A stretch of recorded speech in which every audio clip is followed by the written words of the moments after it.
وبحمده عدد خلقه ورضا نفسه وزنة عرشه ومداد كلماته سبحان الله وبحمده عدد خلقه ورضا نفسه وزنة عرشه ومداد كلماته سبحان الله ملء الميزان ومنبع العلم ومبلغ الرضا وزنة العرش سبحان الله ملء الميزان ومنبع العلم ومبلغ الرضا وزنة العرش سبحان الله ملء الميزان ومنبع العلم ومبلغ الرضا وزنة العرش الحمد لله ملء الميزان ومنتهى العلم ومبلغ الرضا وزنة العرش الحمد لله ملء الميزان ومنتهى العلم ومبلغ الرضا وزنة العرش الحمد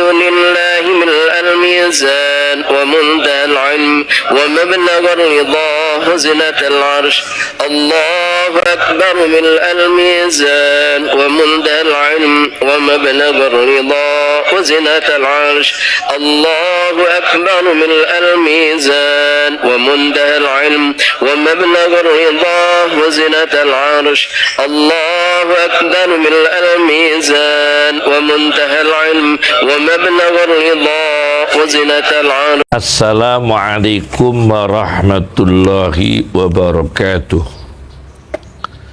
Bismillahirrahmanirrahim. Alhamdulillah, salatan wassalaman ala sayyidina Muhammad ibn Abdullah Rasulillah wa ala alihi wa sahbihi wa man tabi'a hudah, amma ba'd. Pada pertemuan ini kami akan membahas seputar keutamaan profesi petani dan bagaimana kontribusi Islam dalam menghadapi hama yang merusak pertanian hingga para petani mengalami kerugian. Pertama, kami akan angkat dari kitab Al-Barakah fi fadlis sa'i wal harakah, Al-Barakah fi fadlis sa'i wal harakah wa ma yunajji bi'idnillahi ta'ala minal halakah, sebuah kitab karya Muhammad Abdurrahman Al-Khubaisi tentang barokah keutamaan berusaha, bekerja dan geraknya tubuh mencari rezeki yang halal dan apa-apa yang menyelamatkan dengan izin Allah dari kerusakan. Di halaman 59 tentang keutamaan bertani dan resiko yang dihadapi para petani, dihadapi dengan ikhlas dan sabar menjadi pahala. Rasulullah SAW bersabda di kitab ini, halaman 59, mengutip dari hadis dari Sunan Nasa'i. Rasulullah SAW bersabda, man ahya ardon maitatan, barang siapa yang menghidupkan tanah yang mati, yakni menggarapnya, falahu fiha ajrun, maka baginya mendapatkan pahala di dalam tanah yang dia garap. Wa ma akalahul awafi minha, dan tanaman yang dimakan oleh awafi. Awafi ini jamak dari kata afiyah, yang dimaksudkan adalah binatang liar, binatang buas, predator, burung dan manusia. Memakan tanaman-tanaman yang digarap oleh petani, minha, dari lahan itu, fayya lahu sedekah, maka yang dimakan oleh binatang buas, burung, dicuri manusia menjadi sedekah baginya. Dikuatkan lagi dalam satu hadis dalam Sahihul Bukhari,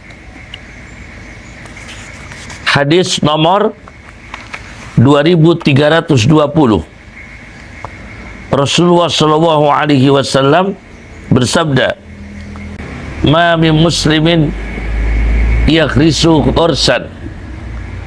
Tidaklah satu orang muslim yang menanam pohon yang ditanam, au yazra'u zar'an, atau menanam tanaman, fayakulu minhu thair, maka tanamannya itu, pohon yang ditanam, buahnya dimakan oleh burung, tanamannya dimakan oleh burung, au insan, atau dicuri oleh manusia, au bahimah, atau dirusak, dimakan oleh hewan ternak milik orang lain atau miliknya sendiri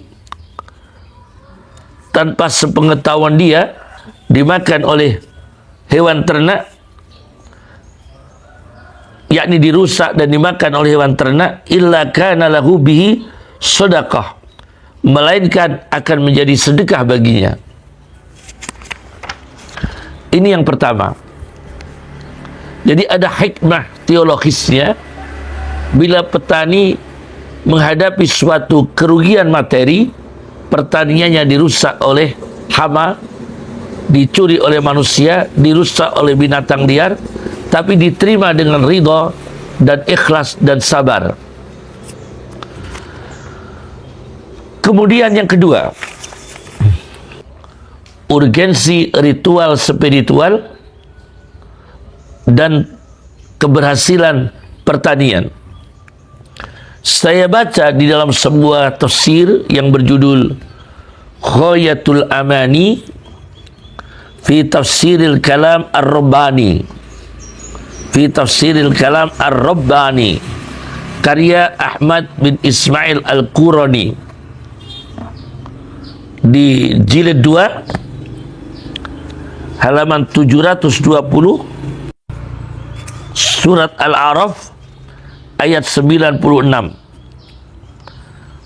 Allah Subhanahu wa ta'ala berfirman, walau anna ahlal qura, dan jika sesungguhnya penduduk kampung-kampung, negeri-negeri, amanu, mereka mau iman, wattaqau, mereka mau takwa, lafatahna alaihim barakatin minas samai wal ardi, sungguh aku bukakan atas mereka barokah-barokah dari langit dan bumi. Di dalam tafsir ini memaknai takwa di sini adalah mengutip, yaitu takwanya jiwa. Di qaulihi sallallahu alaihi wasallam, karena Rasulullah bersabda, innamat taqwa hahuna, sesungguhnya takwa itu di sini. Wa asyara ila sadrih, dan Nabi memberikan isyarat pada dadanya. Takwanya jiwa, takwanya hati, yakni para petani itu hatinya bersih, tidak ada riya, tidak ada sombong, tidak ada kebakhilan dalam jiwanya, tidak ada niat dusta dalam pertaniannya. Wa qila ittaqau al-ma'asiyah, dan dikatakan satu tafsir ialah takwa dalam arti menjauhi, menjaga diri dari maksiat-maksiat. Akan dibukakan oleh Allah berkah-berkah, barokah-barokah dari langit dan bumi, yakni al-matar, hujan, an-nabat, tanaman berhasil dengan baik. Yang ketiga, bagaimana menghadapi hama belalang yang disebut Caelifera atau al-jarad belalang. Petani menghadapi hama belalang. Di dalam kitab Hayatul Hayawan, sebuah ensiklopedi tentang kehidupan hewan, ada dua kitab yang populer dalam tema ini, Hayatul Hayawan Ad-Damiri dan Al-Hayawanil Jahid. Saya juga punya kitab Al-Hayawanil Jahid. Di sini saya bukakan Al-Hayawan karya Ad-Damiri. di jilid 1 halaman 220. Cara bagaimana menghadapi hama belalang yang merusak pertanian, yaitu belalang yang diberi sebutan Caelifera. Ambillah pipa dari bambu, yakni bambu. Umbubah kosob, yaitu pipa dari bambu. Kemudian ditulis doa ini, agak panjang doanya. Bismillahirrahmanirrahim, dengan menyebut nama Allah yang Maha Pengasih lagi Maha Penyayang. Allahumma sholli ala sayyidina Muhammadin wa ala ali sayyidina Muhammadin wassalim. Ya Allah, berikanlah rahmat dan keselamatan senantiasa untuk pemimpin kita Muhammad utusan Allah, dan untuk segenap keluarga pemimpin kita Muhammad utusan Allah.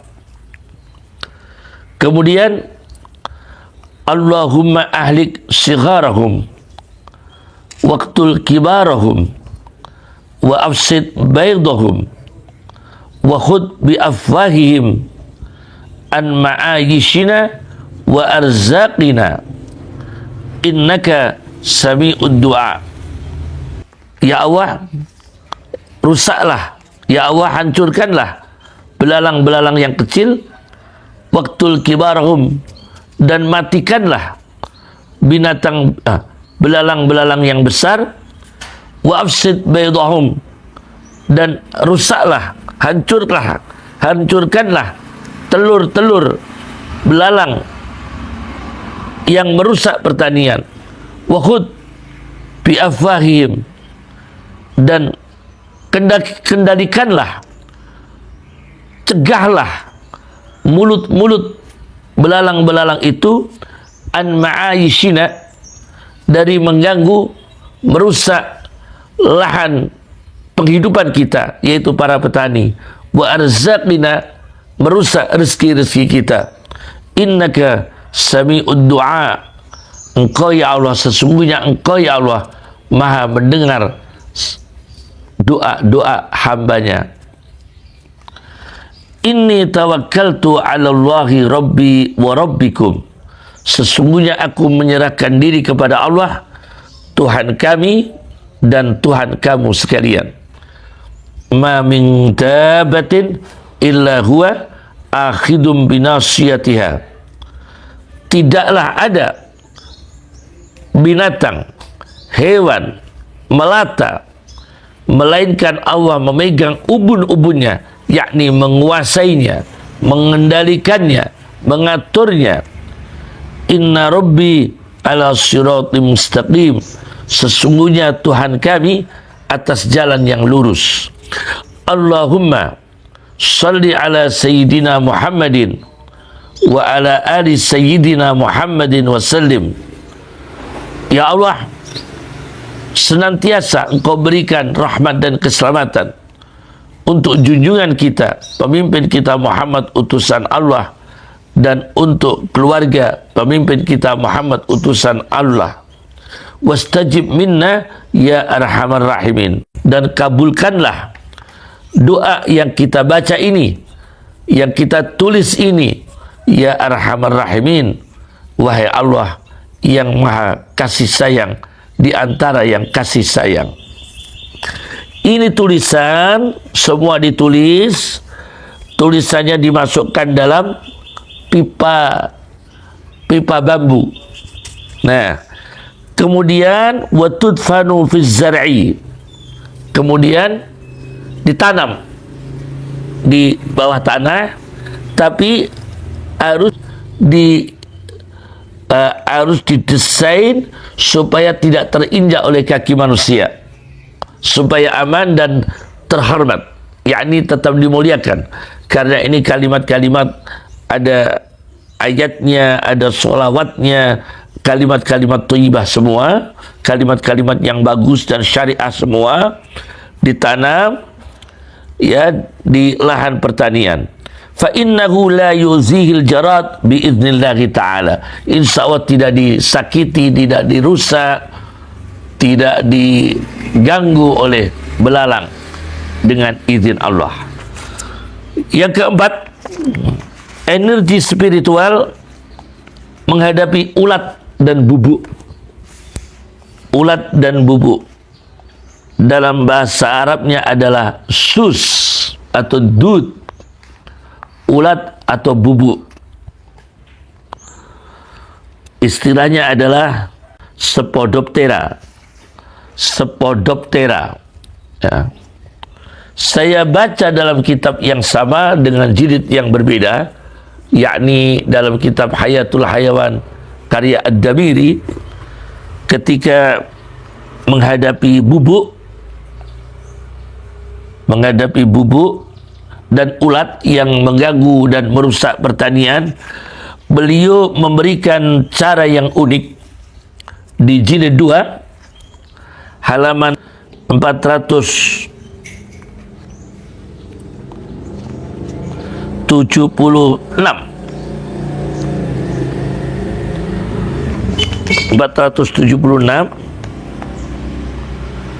Yaitu menulis nama-nama 7 ulama besar Madinah.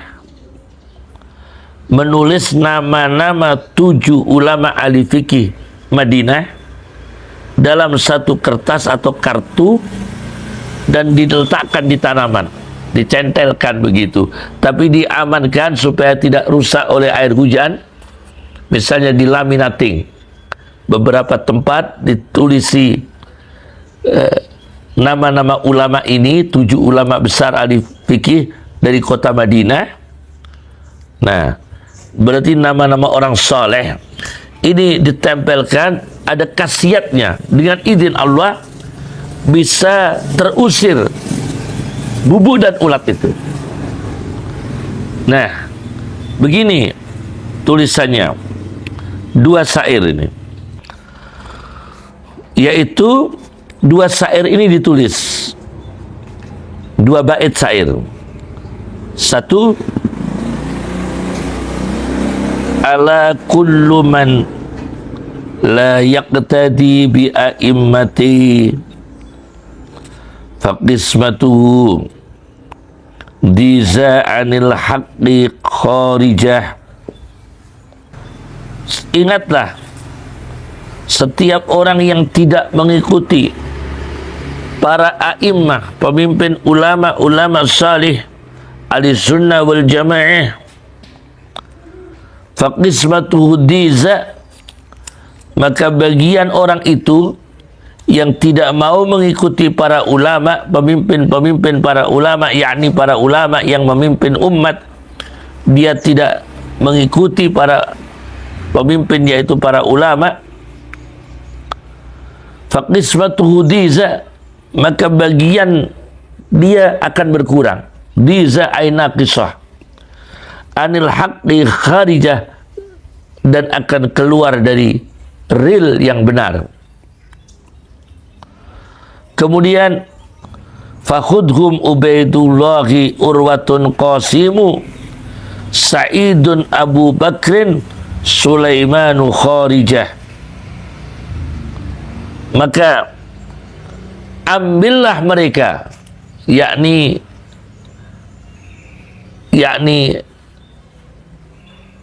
usirlah, ambillah mereka, artinya lenyapkan mereka, yaitu sus, ulat bubuk yang mengganggu pertanian. Ubaidullah, dengan hadirnya nama Ubaidullah, ulama fikih Madinah, Ubaidullah. 1. 2. Urwatu, ulama fikih kedua di Madinah, Urwah. 3. Qasimu, Qasim. 4. Sa'idun, Sa'id. 5. Abu Bakrin. 6. Sulaiman. 7. Kharijah, ulama Madinah ahli fikih yang bernama Kharijah. Ini ditulis di kertas atau kartu, ditempel-tempelkan di lahan-lahan pertanian beberapa titik. Insya Allah dengan ditulisnya nama-nama orang soleh ini, di sini dijelaskan la yasusu madamatir ruk'atu fi, maka tanaman yang ditanam itu, misalnya gandum di sini, tidak kena bubuk la yasusu, tidak kena bubuk madamatir ruk'atu fihi, selama tulisan itu masih ada, masih langgeng di situ. Apa manfaatnya menulis nama tokoh-tokoh orang saleh? Saya baca di dalam kitab Kashful Khafa wa Muzilul Ilbas amma ishtahara minal ahadis ala alsinatin nas, karya Ismail bin Muhammad Al-Ajluni, jilid 2, nomor 1770. Ada sebuah riwayat, inda dzikris salihin tanzilur rahmah, ketika disebutnya orang-orang soleh, rahmat ini turun. Perkataan ini disebutkan di sini, wa innama huwa min qawli Sufyan bin Uyainah, merupakan dawuh, ungkapan dari seorang pakar hadis dunia, ulama hadis dunia, rujukannya ulama dunia pada zamannya, yaitu Sufyan bin Uyainah, mengatakan inda dzikris salihin tanzilur rahmah, ketika disebut nama-nama orang saleh, turunlah rahmatnya Allah. Nah, kemudian di sini disebutkan, meskipun Ibnu Hajar mengatakan ini tidak ada sumber hadisnya, tetapi itu perkataan seorang ahli hadis dunia yang diakui keilmuannya, kesufihannya, kezuhudannya, kesolihannya, keberkahannya. Kemudian mengutip dari Zamakhsyari di sini di kitab Kashful Khafa lil Ajluni, meriwayatkan hadis anna Rasulullah sallallahu alaihi wasallam qala, sesungguhnya Rasulullah SAW bersabda, inda dzikris salihin tanzilur rahmah, ketika orang-orang soleh disebut, turunlah rahmat. Nah, jadi ada sebagian ulama yang mengatakan itu hadis, sebagian ulama mengatakan bukan hadis, tetapi itu ungkapan dari seorang ulama, maha gurunya para ulama dunia, Sufyan bin Uyainah. Maka tidak apa-apa pertanian itu ditulis dengan nama-nama 7 tokoh ulama fikih Madinah, kemudian dilaminating, ditempatkan di tempat-tempat lahan pertanian supaya bisa terusir bubuk atau ulat yang merusak pertanian. Kelima, mengusir tikus dan hama-hama yang lain secara umum. Mengusir tikus dan hama-hama yang lain secara umum. Saya baca di Sahih Muslim dengan syarah An-Nawawi juz 17 halaman 33 sampai 34, hadis nomor 6817. Hadis Rasulullah SAW bersabda, man nazala manzilan, barang siapa yang bertempat tinggal di satu tempat tinggal, sumagala, kemudian dia berdoa, a'udzu bikalimatillah at-tammat min syarri ma khalaq, aku berlindung dengan kalimat-kalimat Allah yang sempurna dari kejahatan makhluknya, dari keburukan makhluknya, dari merusaknya makhluknya.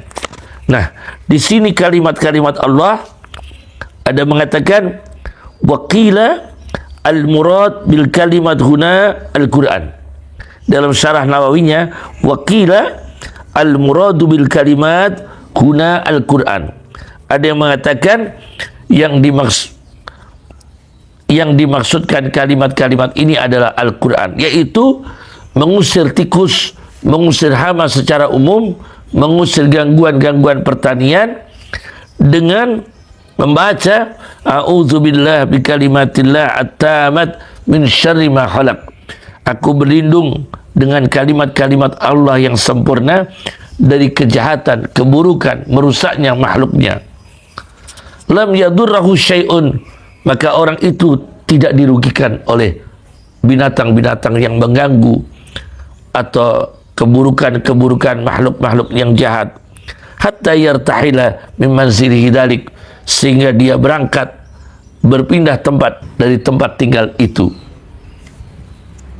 Yakni itu bisa dipakai doa. Meskipun itu doa singgah di satu tempat membaca doa itu, tapi bisa dipakai secara umum doa bertinggal di suatu tempat, membaca doa itu untuk dilindungi Allah dari gangguan-gangguan yang ada di situ, termasuk hama, tikus, dan lain sebagainya. Dengan kekuatan energi Al-Quran, dengan izin Allah Subhanahu wa ta'ala, ini ada dibuktikan secara ilmiah oleh seorang doktor insinyur Khalid Faik Al-Ubaidi di dalam karyanya As-Saidalah wal Ilaj. Risalahnya As-Saidalah wal Ilaj, yaitu tentang apoteker dan pengobatan. Karya Dr. Insinyur Khalid Faik Al-Ubaidi di halaman 14-15. Diadakan eksperimen tajribah dari 3 tanaman dari jenis yang sama. 3 tanaman jenis yang sama untuk dilakukan studi pengaruh suara lidirasati ta'siril aswat alaiha. Maka diambillah tanaman, diletakkan satu kamar. Ukhidat kullu nabtah fi ghurfah mun'azilah anil ukhra, yang berbeda dengan kamar yang lain, tapi dari tanaman yang sama. 3 tanaman yang sama diletakkan di dalam satu kamar. Wa uridatil ula, tanaman yang pertama ditampakkan, dihadapkan ila musiki sahyah, pada musik yang keras. Wasaniyah, tanaman yang kedua ila musiki hadiah, dihadapkan pada suara musik yang kalem, tenang, kalem. Wasalisah, tanaman yang ketiga tapi jenis yang sama di dalam kamar yang berbeda-beda. Yang terakhir, yang ketiga, ila Quran murattal, dihadapkan pada Quran yang dibaca dengan tartil, lidirasati ta'siril aswat ala numuwiha, untuk melakukan eksperimen bagaimana pengaruh suara-suara ini dalam perkembangan tanaman-tanaman tersebut. Hasilnya ialah yang tanaman dihadapkan pada Al-Quran, annan nabtah as-salisah, yang ketiga al-mu'arradah lil Quran, tanaman yang dihadapkan dengan suara Al-Quran tartil, perkembangannya numuha a'lal jami', perkembangannya di atas seluruhnya, lebih cepat perkembangannya. Wa bi fariqin kabir, dan ada perbedaan yang besar. kualitas tanamannya, pertumbuhannya, kesuburannya. Kemudian tanaman yang dihadapkan pada musik yang tenang itu ada perkembangan, tetapi jauh di bawah yang dihadapkan dengan suara Al-Quran tartil. Sedangkan tanaman yang dihadapkan pada musik yang keras, yaitu hampir mati, wasolat ila haddin qaribin minal maut, hampir mati. Jadi hampir mati, hampir hancur. Nah, inilah pengaruh suara.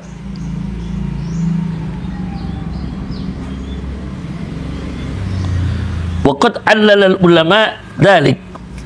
Para ulama memberikan alasan kenapa itu terjadi. Annal maujat as-sautiyah, sesungguhnya gelombang suara, tuassiru ala amaliyati tabadulil ghazat, mempengaruhi pada aktivitas pergantian gas fin nabat, di dalam tanaman. Aktivitas pergantian gas di dalam tanaman itu sangat dipengaruhi oleh pengaruh suara. Maka suara yang terbaik adalah dengan Al-Quran dibaca dengan tartil di lahan-lahan pertanian.